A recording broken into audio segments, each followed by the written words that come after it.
Douglas MacArthur (1880–1964) was an American general who commanded the Southwest Pacific in World War II (1939–1945), oversaw the successful Allied occupation of post-war Japan and led United Nations forces in the Korean War (1950–1953). A larger-than-life, controversial figure, MacArthur was talented, outspoken and, in the eyes of many, egotistical.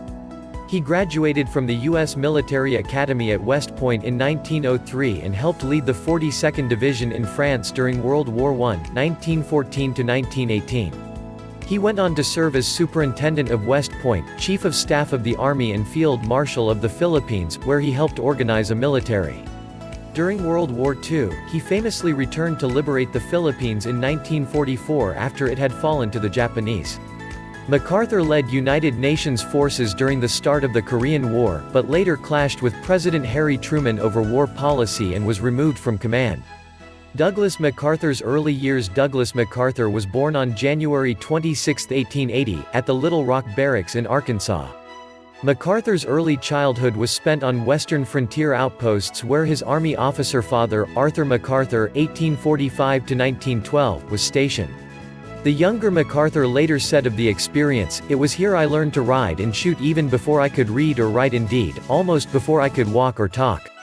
In 1903, MacArthur graduated at the top of his class from the U.S. Military Academy at West Point.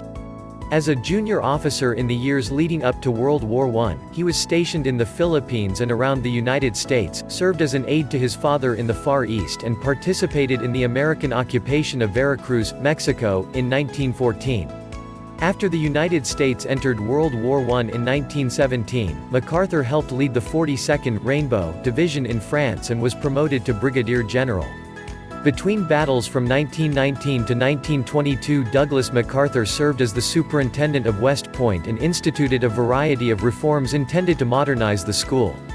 In 1922 he wed socialite Louise Cromwell Brooks c. 1890–1965.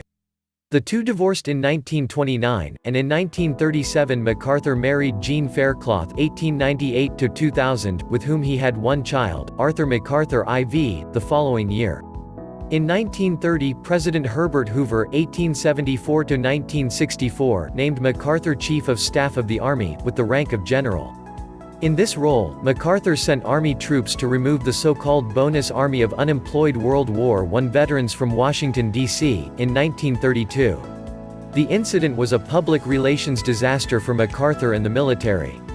In 1935, after finishing his term as Chief of Staff, MacArthur was tasked with creating an armed force for the Philippines, which became a Commonwealth of the United States that year, and gained independence in 1946.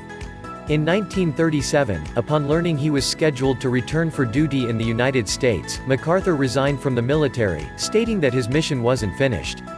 He remained in the Philippines, where he served as a civilian advisor to President Manuel Quezon (1878–1944), who had appointed him Field Marshal of the Philippines. World War II. In 1941, with expansionist Japan posing an increasing threat, Douglas MacArthur was recalled to active duty and named commander of U.S. Army forces in the Far East. On December 8, 1941, his air force was destroyed in a surprise attack by the Japanese, who soon invaded the Philippines. MacArthur's forces retreated to the Bataan Peninsula, where they struggled to survive. In March 1942, on orders from President Franklin Roosevelt (1882–1945), MacArthur, his family and members of his staff fled Corregidor Island in PT boats and escaped to Australia. Shortly afterward, MacArthur promised, "I shall return." U.S. Philippine forces fell to Japan in May 1942. In April 1942, MacArthur was appointed Supreme Commander of Allied Forces in the Southwest Pacific and awarded the Medal of Honor for his defense of the Philippines. He spent the next 2.5 years commanding an island-hopping campaign in the Pacific before famously returning to liberate the Philippines in October 1944. Waiting ashore at Leyte, he announced, "I have returned. By the grace of Almighty God, our forces stand again on Philippine soil." In December 1944, he was promoted to the rank of General of the Army and soon given command of all Army forces in the Pacific. On September 2, 1945, MacArthur officially accepted Japan's surrender aboard the USS Missouri in Tokyo Bay. From 1945 to 1951, as Allied commander of the Japanese occupation, MacArthur oversaw the successful demobilization of Japan's military forces as well as the restoration of the economy, the drafting of a new constitution and numerous other reforms. Korean War. In June 1950, Communist forces from North Korea invaded the Western Aligned Republic of South Korea, launching the Korean War. Douglas MacArthur was put in charge of the American-led coalition of United Nations troops. That fall, his troops repelled the North Koreans and eventually drove them back toward the Chinese border. MacArthur met with President Truman, who worried that the Communist government of the People's Republic of China might view the invasion as a hostile act and intervene in the conflict. The general assured him the chances of a Chinese intervention were slim.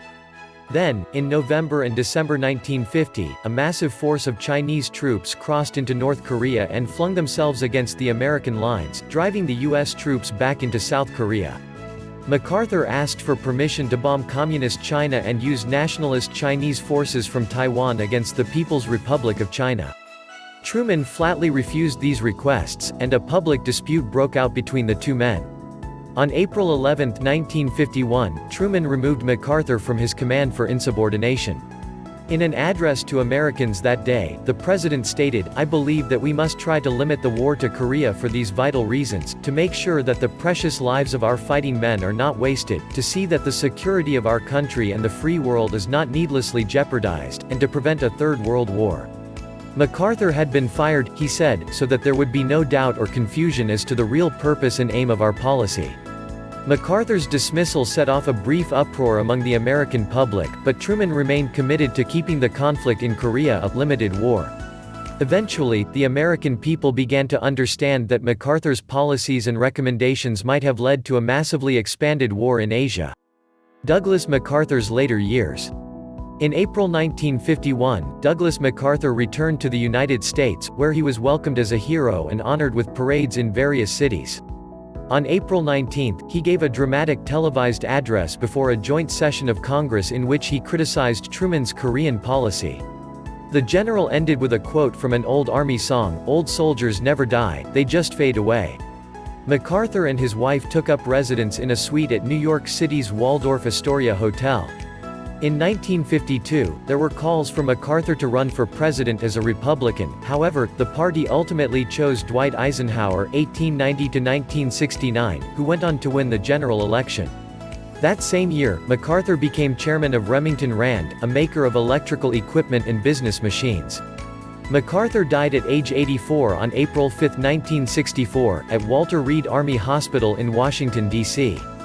He was buried at the MacArthur Memorial in Norfolk, Virginia.